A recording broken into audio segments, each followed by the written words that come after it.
When you graph lines, you can plot points, and plotting points is actually something important that you have to learn for graphing very complicated functions. But lines are not complicated at all. In fact, you don't really need to actually plot points in order to graph them. We're going to talk about the slope intercept form of a line, which is what I have here. And when you look at the slope intercept form of a line, what it basically is it's an instruction of how to graph the line. So it has two parts. It has what's called your y-intercept, which I have here in blue. And then it has what's known as the slope over here. That's why it's called slope intercept. So what I'm going to do is the y-intercept, that's where you start. So remember, that's our starting point. So this is minus 3. So I'm going to find minus 3 on the y-axis. Remember, this is the y.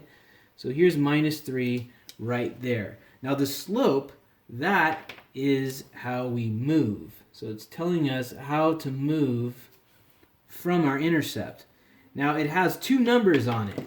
It has a 1 and it has a 2. Okay? So we have a 1 and we have a 2. Now just so you know, the top number tells us if we move up or down, and the bottom number tells you how many places to go to the right. Now, can you go to the left?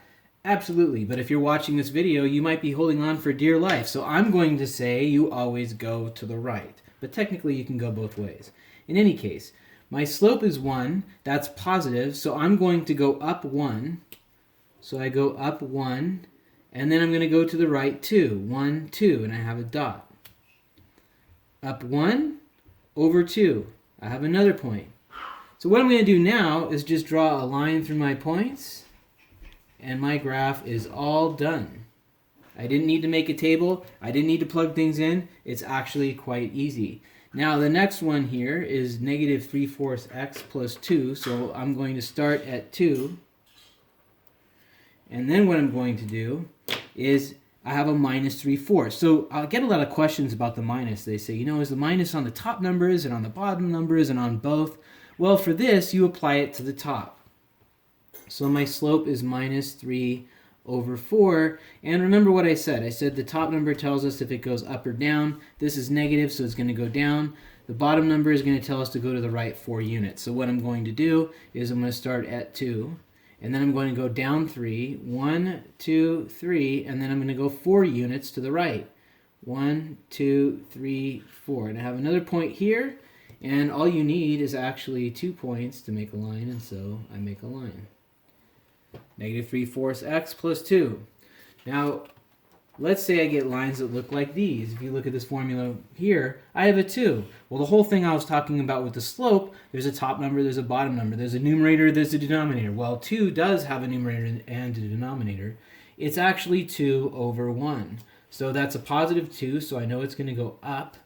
And then it's a 1, so it's going to go to the right 1 unit. So I'm going to start at plus 1.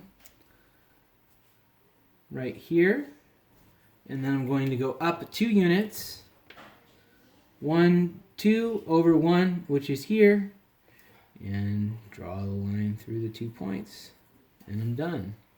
This one right here, big mystery. It doesn't have a number in front of the x. What does that mean? Well, when it doesn't have a number in front of the x, it means that it's a 1. But this has a minus, so this means that it's minus 1 over 1. So that's a minus, so it's going to go down, and it's going to go to the right 1 unit. This is going to start at minus 2 right here. And then it says it goes down 1 over 1. So I'm going to go down 1 over 1, which is here. And then I draw my line. Okay? And finally, we get these guys. X lines and Y lines, or vertical lines and horizontal lines. So when you get something that looks like this, it says x is equal to 3. Well, what that means is x is always equal to 3. So it's equal to 3 here, here, here. It just means you draw a vertical line through 3. If you get y is negative 2, that's a horizontal line. So here's negative 2 right here. The y line goes through it. And so that's how you graph lines without plotting points.